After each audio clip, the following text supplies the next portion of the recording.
coming right there. Hey guys, today we're going to talk about some of the problems that people have switching from a pistol without an optic to switching to shooting with an optic on the pistol. All right, I'm big on running a optic on a pistol. We actually cover that in depth on a different video, but it's, if you look at back in the 90s and 80s, early 90s, optics first started showing up on carbines, and there was a lot of naysayers saying that, you know, you don't need an optic on a carbine, glass breaks, batteries go dead. But yeah, fast forward, there's so many advantages to having an optic on a carbine. Everybody runs optics on their carbines now. It's the same thing with a pistol, guys. It brings so many advantages to the modern battlefield. You need to look at running a optic on a pistol. But there are a couple of issues that people have, couple of problems. I want to address them right off the bat. First one is finding the dot. All right, when they present that firearm, they have a hard time. I can't find the dot, can't find the dot, can't find the dot. And the reason for that is how a lot of them were taught, you've got to line up those iron sights, right? You line up the sights first and then line it up on the target. And how they were taught to do it is they actually have the barrel of the gun slightly elevated. They bring it up underneath that dominant eye, and as they start pushing it out, they'll bring it out, and they're requiring the front sight first. As they press it out, the rear sight comes up and lines up with that front sight. You get that perfect sight alignment lined up on the center of the target, roll through that trigger, you get that hit. The problem though is that's all their muscle memory. You've started off doing this your whole time shooting that pistol. Front sight slightly elevated, not a lot, but just elevated a little bit, and you bring it up and you line it up. The problem with that is when you try to transition to doing it with a optic, you still have the front of that gun elevated, and with that gun elevated, you cannot see that dot, right, until your full presentation on target. All right, you got that presentation right there, you're good to go. All right, so how you work on this is you've got to modify that muscle memory. Instead of pressing that gun out with that barrel slightly elevated, you've got to press that gun out with the gun level. In other words, you're establishing that perfect grip to your front, but you want that slide perfectly level. So as you bring it up in front of that dominant eye, it's going to automatically line up. As soon as the sight comes up in front of you, you're going to immediately have that dot right in your field of view. So how you fix that find the dot, I can't find my dot, is you've got to modify that that initial presentation of the gun, because the presentation needs to be different using a dot. Now what you'll find is if you reteach yourself to do that, all right, even if you have to go back to iron sights, you'll still be able to find that perfect sight picture just fine. It's not hurting.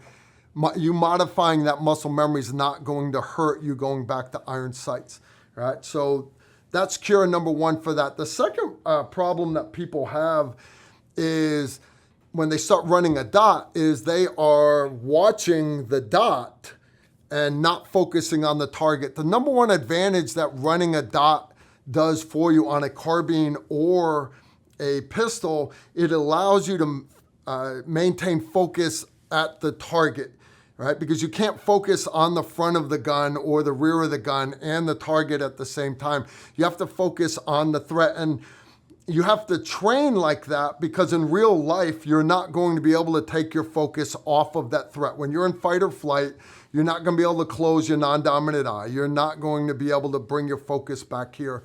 So, you know, some people teach point shooting because you're not going to be able to bring that focus back. You don't need to do that with a dot. Dot on a rifle, stay focused on the target, bring the rifle up. The optic will come up, you'll see the red dot, mix metal and meat together. It's the same thing with a pistol, but the problem people have is they get the pistol out there and they're focused right here and not focus on the bad guy downrange, and they're having to move it around. So how do you teach a new shooter, you being new to shooting a pistol optic? There's a real easy technique to teach your eye to focus on the target and not the optic, and that is to tape the front of your optic, right? Now, some people, the Marines, will just put a piece of tape over the front of it. Me personally, I actually prefer to use a Band-Aid because what that's going to do is it's keeping me from getting the adhesive from the tape actually on the lens of my optic. And all you're doing, you're just running it down the sides. It's not going to hurt anything. It's not going to interfere with your reloads or nothing. All right, I've just taped off the front of my optic. Now what this is going to do is, instead of you trying to look at your target, right, instead of me trying to look at my target through the optic, all right, you're not going to be able to see your target through the optic. So, and it's going to force you to focus with that non-dominant eye downrange where the target actually is. Now, it's called the bend and aiming concept. And basically what you're doing is non-dominant eye is focused on the target, but now both eyes will be focused down there. When you bring that firearm up, that dot, I'm still able to see the dot, all right? I'm still able to see where the firearm is pointed, but my focal plane that my brain is focusing on is down at the target. And what you find, do this for a while, all right? Leave it on your gun. It'll stay in the holster, not gonna bother it at all. Every time you present that gun out, all right, you are going to be lining that gun up, and you'll be focused down on the target instead of focusing on the dot. And you'll find that you're gonna start shooting faster and faster and faster. Once you get the hang of it, and your subconscious mind already has that habit of focusing down on the target plane, you can take that tape off of your optic. Make sure you don't have any adhesive tape on, glue on your lens, clean it real good, and then your presentation is going to be lightning fast. Anyways, that's cures that we have for two of the most common problems that people have with switching to a pistol optic. I know it's intimidating to some people. It does not make you a faster shot. It does not, but what it allows you to do is focus on that bad guy. And the reality is, when you're in fight or flight, when it's a real life or death situation, that's where your brain's gonna focus anyway, so we need to train like that. Anyways, I hope you got something out of it. If you want some more shooting tips, or maybe you're interested in training with the Tactical Rifleman team, you can go to our website, tacticalrifleman.com, and you can check out our schedule there. Y'all take care and shoot straight.